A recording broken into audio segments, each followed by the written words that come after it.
Ada yang menganggap bahwa ilmu tasawuf itu bukan dari ajaran Islam, bukan dari ajaran yang bersumber Quran dan hadis sunnah Rasulullah Sallallahu Alaihi Wasallam.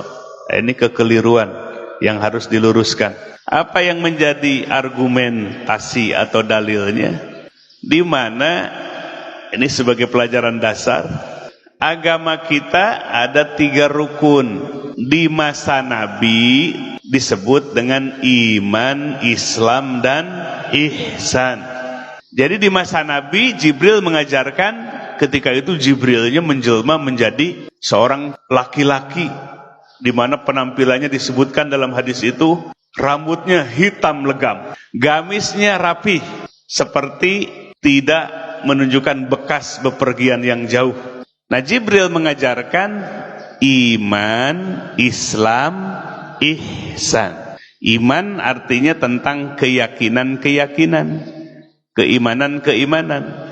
Itulah yang disebut dengan rukun iman yang 6. Yang kedua, Jibril mengajarkan Islam, ketundukan terhadap aturan. Itulah yang disebut dengan rukun Islam yang 5. Yang ketiga, Jibril mengajarkan ihsan. Ihsan ini adalah anta'budallah ka'annaka taroh fa illam takun taroh fa innahu yarok. Engkau beribadah kepada Allah, saking qalbu kita dipenuhi oleh musyahadah, keyakinan kepada Allah, di saat itu ka'annaka taroh, seolah-olah engkau melihat Allah. Fa illam takun taroh, kalau tidak bisa melihat Allah, fa innahu yarok, maka sesungguhnya Allah selalu melihatmu. Jadi dalam ihsan itu seolah-olah melihat Allah disebut musyahadah. Musyahadah itu penyaksian, bukan melihat tapi penyaksian. Penyaksian oleh qalbu kita. Atau yang kedua, muraqabah, merasa dilihat, diawasi oleh Allah. Jadi di masa Nabi nggak ada, jangankan baik ilmu tasawuf, ilmu tauhid dan ilmu fikih pun nggak ada di masa Nabi. Istilahnya, ajarannya ada, tapi tidak disebut dengan istilah ilmu tauhid, ilmu fikih, dan ilmu tasawuf. Yang ada istilah nama iman, Islam, dan ihsan. Di abad kedua Hijriah, para ulama ada yang istighol, tajarrud, berkonsentrasi dalam bidang iman, tentang kepercayaan, tentang keimanan. Akhirnya disebutlah ilmu yang membahas tentang keimanan itu, iman itu, dengan istilah ilmu tauhid atau ilmu akidah. Ilmu tauhid atau ilmu akidah. Konsep-konsep yang muncul seperti Asy'ari dan Maturidi. Konsep Asy'ariyah dan Maturidiyah itu konsep tentang keimanan atau ilmu tauhid atau ilmu akidah. Jadilah konsep ilmu tauhid. Yang kedua, Islam rukunnya 5, syahadat, sholat, dan seterusnya.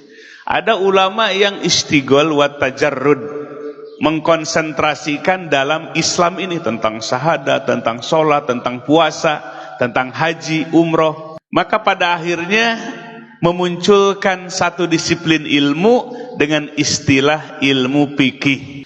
Muncullah di abad kedua Hijriah namanya madhab fikih. Madhab fikih itu banyak, hampir kurang lebih 17 madhab. 17 madhab. Tapi yang sampai bertahan sampai hari ini hanya 4 madhab. Yang lainnya tidak ada pengikutnya, atau sedikit sekali pengikutnya. Tapi yang banyak hanya 4 madhab. Pertama madhab apa? Hanafi. Yang kedua Maliki. Yang ketiga Syafi'i. Yang ketiga Hambali. Bertahan semenjak 2 Hijriah sampai sekarang.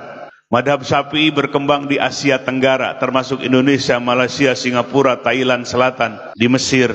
Madhab Maliki banyakkan di Afrika, di Maroko, di Algeria, Aljazair, sampai ke Libya. Tuh, itu madhab apa?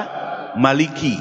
Madhab Hanafi banyak berkembang di Pakistan, di Turki. Kemudian madhab Hambali berkembang di Saudi dan di negeri Syam, atau Suriah dan yang lain-lainnya. Lalu yang ketiga, ada ulama yang konsentrasi, yang spesifik mengkaji tentang ihsan. Ihsan itu urusan kolbu. Bagaimana supaya bisa musyahadah, menyaksi kepada Allah, atau muraqabah, bagaimana rasa supaya kolbu kita merasa diawasi oleh Allah. Ihsan itu domainnya, ranahnya, wilayahnya kolbu. Bagaimana supaya kolbu kita pertama musyahadah, menyaksi kepada Allah, atau yang kedua muraqabah, merasa diawasi oleh Allah. Siapa yang tahu kolbu orang? Ya, ini berdekat-dekatan duduk, tahu nggak isi kolbunya kemana? Tahu nggak? Enggak, misteri. Allah mengetahui gerak-gerik kolbu kita, buruk sangkanya kita, baik sangkanya kita, hasadnya kita, bersyukurnya kita. Itu wilayah-wilayah kolbu. Tawakalnya kita, keimanan kita yang tumbuh dalam kolbu, mahabbah, kecintaan kepada Allah dalam kolbu, Allah mengetahuinya. Makanya harus malu kepada Allah, takut kepada Allah, sebab Allah mengetahuinya segala-galanya. Ya, manusia mah bisa tertipu. Banyak kasus penipuan, banyak. Sebab lahiriahnya menggiurkan, ternyata isinya tipuan. Itu manusia tuh mudah tertipu. Sebab apa? Tidak tahu urusan yang kolbunya, yang gaibnya, yang misterinya. Tahu hanya zohir, yang kelihatan, yang kedengaran, yang bisa dipegang, itu. Nah, kemudian para ulama yang konsentrasi dalam ihsan ini, tentang kolbu, bagaimana supaya musyahadah, menyaksi kepada Allah, bagaimana kolbunya supaya muraqabah, merasa diawasi oleh Allah. Maka akhirnya muncullah satu disiplin ilmu menjadi ilmu tasawuf. Tuh, clear nggak? Enak aja bicara, tasawuf itu bukan ajaran Islam. Tasawuf itu ajaran agama, ngambil dari ajaran Hindu. Dari mana itu? Mungkin dilihatnya orang Buddha kan suka bawa tasbih yang gede-gede tuh. Orang-orang tasawuf juga bawa tasbih pak gede-gede gitu. Disamakan seperti itu. Orang Buddha suka bermeditasi, bertapa. Orang tasawuf juga suka bertapa. Nabi bertapa di mana? Di Gua Hiro. Itu ajaran Islam. Walaupun Nabi belum diutus, tapi sudah dibimbing oleh Allah. Bertapa. Maka dalam ilmu tasawuf ada berujlah, mengasingkan diri, atau berkholwat, menyendiri. Kholwat menyendiri, ujlah mengasingkan diri. Dianggapnya ujlah itu, ajaran tasawuf kholwat itu dari ajaran agama Buddha, ajaran agama Hindu. Ya ini makanya kalau belajar dari ustadz yang sepotong ilmunya ya begitu dah, menyesatkan jadinya.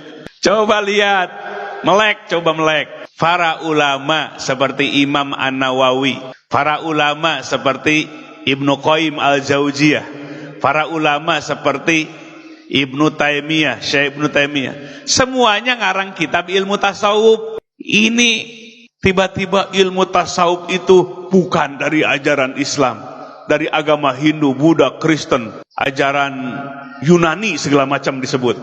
Para ulama kita sudah mengarang kitab-kitab tentang ilmu tasawuf. Dalam kitab Majmu'ul Fatawa karangan Syekh Ibnu Taimiyah rahimahullah, satu jilid khusus tentang ilmu tasawuf. Imam Ibnu Qayyim Al-Jauziyah membahas tentang ilmu tasawuf. Imam An-Nawawi mengarang kitab ilmu tasawuf dalam kitab Al-Maqasid An-Nawawiyah. Ini baru belajar segitu, sudah petang-tang-peteng-teng. Akhirnya orang jadi ragu dengan ilmu tasawuf. Padahal kitabnya bertebaran, yang ngarang ulama, a'immatul muslimin, para imam kaum muslimin di zamannya mengarang kitab tasawuf. Apalagi Imam Al-Ghazali. Nah, ini yang menimbulkan kerancuan pemahaman dalam agama. Menuding tanpa dalil, tanpa bukti. Ya, jadi kita jelaskan. Sama ilmu tauhid pun nggak ada nama ilmu tauhid di zaman Nabi. Nggak ada ilmu fikih di zaman Nabi. Nggak ada ilmu tasawuf di zaman Nabi. Tapi ajaran tauhid, fikih, dan tasawuf ada di zaman Nabi dengan istilah iman, Islam, dan ihsan. Clear nggak? Harus clear tuh. Ya, pemahaman terus clear. Jangan abu-abu. Harus clear, harus jernih. Nah, jadi ajaran tasawuf bersumber dari Quran, sunnah atau hadis Nabi yang dipahami oleh para ulama.